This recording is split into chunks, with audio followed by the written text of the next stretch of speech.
नमस्कार, मैं डॉक्टर राकेश कुमार मित्र आयुर्वेदा में आप सबका स्वागत करता हूं। आज की इस वीडियो में हम चर्चा करेंगे पित्त प्रकृति के लोगों में होने वाली बीमारियों के बारे में और उसकी चिकित्सा कैसे की जाती है। अगर मैं सरल भाषा में कहूं, जो पित्त प्रकृति के लोग होते हैं, अगर उनमें पित्त या गर्मी जो है शरीर में बढ़ जाती है तो उससे क्या दिक्कतें पैदा हो सकती है, इसके बारे में जानेंगे। और शरीर में बढ़ी हुई गर्मी को हम कैसे कम करते हैं और उससे होने वाली बीमारियों को हम कैसे ठीक करते हैं, इसके बारे में हम चर्चा करेंगे। तो आयुर्वेद में कहा गया है, जब पित्त प्रकृति का पुरुष पित्त प्रकोपक आहार विहार का सेवन करता है तो उसका पित्त प्रकोपित होकर जो है बहुत सारे रोग उत्पन्न करता है। अब इसका मतलब है कि अगर कोई पित्त प्रकृति का व्यक्ति ऐसे खाने पीने का सेवन करता है जिससे उसके शरीर में गर्मी बढ़ जाती है तो बहुत सारी बीमारियां जो हैं वो हो सकती हैं। अब ऐसा कौन सा खाना पीना है जिसके खाने से ये दिक्कतें हो सकती हैं, क्या खाना पीना है, इसके बारे में जानते हैं। जो पित्त के गुण हैं, सस्नेहम उष्णम तीक्ष्णम च द्रव ममलम सरम कटु, है ना। तो ये जो गुण हैं, इन्हीं के समान गुणों वाला जब हम आहार जो है इनका सेवन करते हैं तो वो क्या है, जैसे कि उष्ण गुण से युक्त जो है आहार है। उष्ण का मतलब है अगर हम ज़्यादा गर्म चीज़ों का सेवन करते हैं, बहुत ज़्यादा गर्म चीज़ें खाते हैं, जैसे कि बहुत ज़्यादा मिर्च मसालों का सेवन करते हैं, अगर आप बहुत ज़्यादा लाल मिर्च का सेवन करते हैं, बहुत ज़्यादा आप गर्म मसाले खाते हैं, बहुत ज़्यादा लहसुन अदरक का सेवन करते हैं, तो आपका पित्त जो है वो बढ़ सकता है। उसके बाद तीक्ष्ण गुण, जो अपना तीक्ष्ण गुण मतलब कि जो तीखा या तेज़ गुण वाली चीज़ें हैं उसके सेवन से। उसके बाद कहा कि अमल और कटु रस प्रधान द्रव्य। अमल का मतलब होता है जब हम खट्टी चीज़ें ज़्यादा खाते हैं, जैसे कि बहुत ज़्यादा, है ना, खट्टे फल हैं, संतरा है, मौसमी है, इनका सेवन हम करते हैं, खट्टे अंगूर है ना। उसके बाद कहा ना, कड़वी चीज़ें जो कही गई हैं उनका सेवन करते हैं। तो जनरली हमें कौन सी और चीज़ें हैं जो हम खाते हैं अपने खाने पीने में। अगर आप बाहर की चीज़ें ज़्यादा खाते हैं, ज़्यादा तली हुई चीज़ें खाते हैं, आप चाट पापड़ी खाते हैं, समोसे खाते हैं, है ना, और इसके साथ आप खाने में अगर सब्जियों की बात करें तो जैसे बैंगन है, साग है ना, भिंडी है, अरबी है, कटहल है, अगर इनका ज़्यादा सेवन करते हैं तो आपके शरीर में पित्त बढ़ सकता है। बहुत ज़्यादा अगर आप ड्राई फ्रूट्स खाते हैं, आप दही का सेवन अगर बहुत ज़्यादा करते हैं, क्योंकि दही जो है उसकी तासीर जो है उष्ण होती है, वो गर्म होती है, तो आपके शरीर में पित्त जो है वो बढ़ जाएगा। बहुत ज़्यादा आप चाय कॉफ़ी का सेवन करते हैं अगर, है ना, तो उसकी वजह से भी जो है आप में जो है पित्त जो है बढ़ जाएगा। आप अचार के शौकीन हैं, खाने के साथ बहुत ज़्यादा अचार खाते हैं, है ना, खट्टी चीज़ें मैंने बताई हैं जो खाते हैं, तो इसकी वजह से पित्त बढ़ सकता है।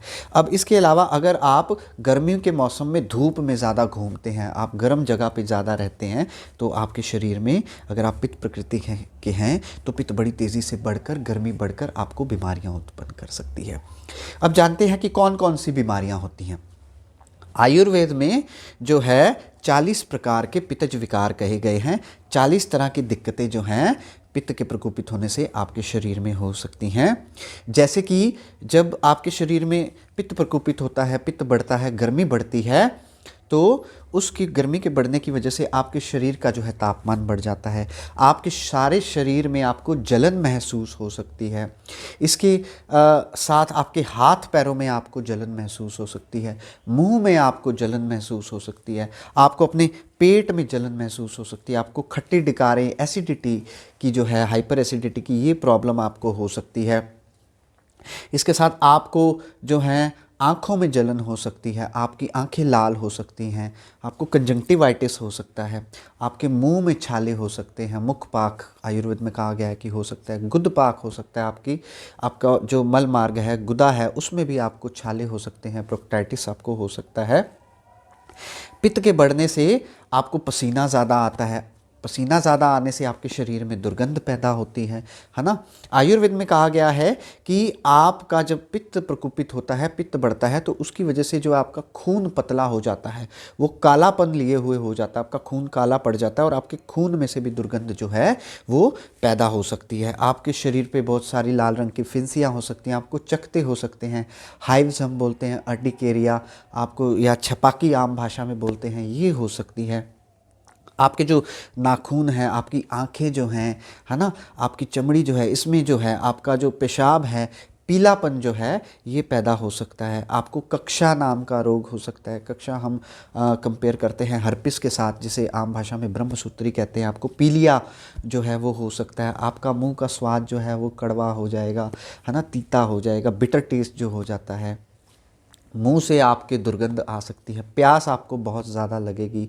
मैंने बताया कि माउथ अल्सर्स बताया, आपका जो है गला है वो भी पक सकता है ना।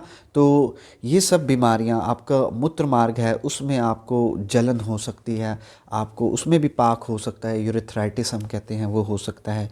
बहुत ज़्यादा आप गर्मी में रहते हैं, आपका पित्त प्रकोपित होता है, बेहोशी आ जाती है, कई लोगों में अचानक से बेहोश हो जाते हैं। तो ये सब दिक्कतें हो सकती हैं।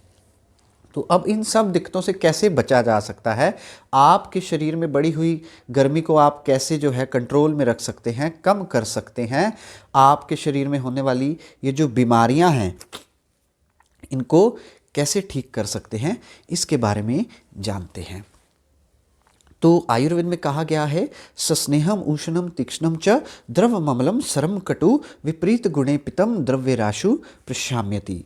मतलब कि ये जो पित्त के गुण हैं, इनसे विपरीत गुणों वाला अगर हम अपना खाना पीना खाते हैं या द्रव्यों का सेवन करते हैं, तो हमारा जो है पित्त जो है इसको हम इसका शमन कर सकते हैं, इसको कम कर सकते हैं। तो इसके विपरीत गुण क्या हैं कि अब जैसे कि बहुत ज़्यादा गर्म चीज़ें खाने से पित्त बढ़ता है, तो हमें ठंडी चीज़ों का सेवन करना चाहिए, है ना। तो अब जो रस हैं वो मधुर, तिक्त और कषाय रस प्रधान जो है, मधुर का मतलब मीठी चीज़ें, तिक्त का मतलब है अपना तीता जो होता है चीज़ें, तीखी चीज़ें, और कषाय कषैली चीज़ें जो होती हैं, उनका जो है सेवन ज़्यादा करने से हम पित्त को जो है अपना कंट्रोल कर सकते हैं। जैसे कि अगर मैं कहूँ कि क्या खाने में आप चीज़ें खा सकते हैं, गोभी है, आप गोभी का सेवन कीजिए, गाजर का सेवन कीजिए, नारियल जो है, नारियल की तसीर जो है वो ठंडी होती है, आप नारियल पानी का सेवन कीजिए, तरबूज लीजिए, खीरा जो है आप खीरे का सेवन कीजिए। अच्छा, उसके अलावा आप जो है आंवले का मुरब्बा ये जो है इसका सेवन कीजिए, ये आपके पित्त का शमन करेगा। आप गुलकंद है, रात को सोने से पहले आप 1 चम्मच गुलकंद का लीजिए, ये जो है आपका पेट भी साफ़ करेगा और पित्त का शमन करेगा। इसके साथ साथ अब आयुर्वेद में कुछ ऐसे द्रव्य हैं जैसे कि नीम है, करेला है ना। तो ये तिक्त और कषाय रस तिक्त रस प्रधान है, तो इसके सेवन से जो है पित्त का शमन जो है होता है। अलसी है, आप छाछ ले सकते हैं, भुने हुए अलसी के बीज जो हैं इनका सेवन करने से, छाछ लेने से, है ना। तो इनसे जो है पित्त का नाश होता है। इसके अलावा पुदीना जो है ना, पुदीने के सेवन से, मूंग की दाल जो है, आप धनिया है, आप भुना हुआ जीरा है, इनके सेवन से जो है पित्त का शमन होता है।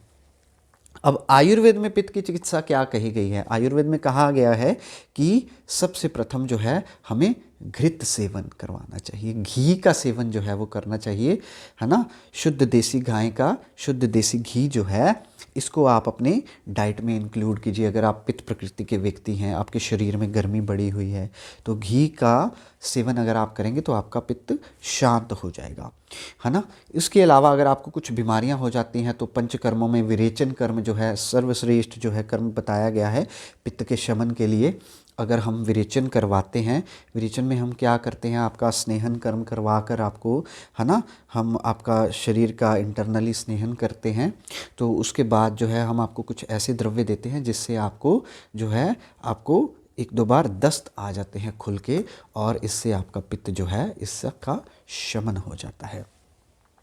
अब जो पित्त प्रकृति के लोग हैं उन्हें ग्रीष्म ऋतुचर्या का पालन करना चाहिए। गर्मी के मौसम में उन्हें अपना जो बताया गया है कि हमें कैसा खाना पीना खाना चाहिए, उसका अपना पालन करना चाहिए, हमें ठंडी जगह पे रहना चाहिए। आयुर्वेद में कहा गया है कि अपना मणियों की और मोतियों की माला का धारण करना चाहिए, है ना। जो ठंडी चीज़ें हैं, जो शीतल और पित्तनाशक द्रव्य हैं, उनसे आपको अपना लेप करना चाहिए, अवगाहन करना चाहिए। जैसे कि चंदन है, चंदन को आपको अपने शरीर पे लेप करना चाहिए, है ना। आप मोती धारण कर सकते हैं, आप मोती का आप ज्वेलरी डालिए, अंगूठी डालिए आप, है ना। तो इन सब चीज़ों को आपको करने से पित्त शांत होगा। इसके अलावा आपको जो म्यूज़िक अच्छा लगता है, आपके कानों को अच्छा लगता है, आपको आपके मनो अनुकूल जो है, ऐसे म्यूज़िक को आपको सुनना चाहिए। अच्छी संगत में रहना चाहिए, हल्के कपड़े डालने चाहिए, है ना। चांदनी रात में आपको, ग्रीष्म ऋतु में आपको चांदनी का सेवन करना चाहिए, तो इससे आपका पित्त जो है शांत होगा। मैंने इसके ग्रीष्म ऋतु के ऊपर अपना एक पूरा वीडियो बनाया गया है, आप उसको देख सकते हैं, मैं डिस्क्रिप्शन में मेंशन कर दूंगा, आप उस लिंक पे जाकर आप उसे देख सकते हैं। तो ये सब चीज़ें हैं, इस तरीके से हम अपने बढ़े हुए पित्त को शांत कर सकते हैं। और पित्त से होने वाली ये जो बीमारियां हैं खतरनाक, आपको गर्मी होती है, आपको माउथ अल्सर्स होते हैं, आपको ब्लीडिंग टेंडेंसीज आपकी बढ़ जाती हैं, हम इसे आयुर्वेद में रक्त पित्त कहते हैं, है ना। आपके नाक से खून आ सकता है ना। लेडीज़ में आपको जो पीरियड्स जो हैं वो ज़्यादा आ सकते हैं, आपके जो मल मार्ग है उससे खून आ सकता है। तो ये सब जो बीमारियां मैंने ऊपर और बताई हैं, इन सब से बचने के लिए आप ये जो चीज़ें बताई हैं इनको कीजिए, तो आपको आपकी गर्मी जो है उसको आप शांत कर सकते हैं। अगर अभी तक आपने मेरा चैनल सब्सक्राइब नहीं किया तो प्लीज़ इसे सब्सक्राइब कर लीजिए। और अगर आपको मेरे द्वारा बताई गई जानकारी जो है वो अपना महत्वपूर्ण लगती है, अच्छी लगती है, तो आप इसे प्लीज़ लाइक और शेयर भी ज़रूर कीजिए। फिर से आप सबसे मैं मिलूँगा, तब तक के लिए सुखी रहिए, निरोगी रहिए। धन्यवाद।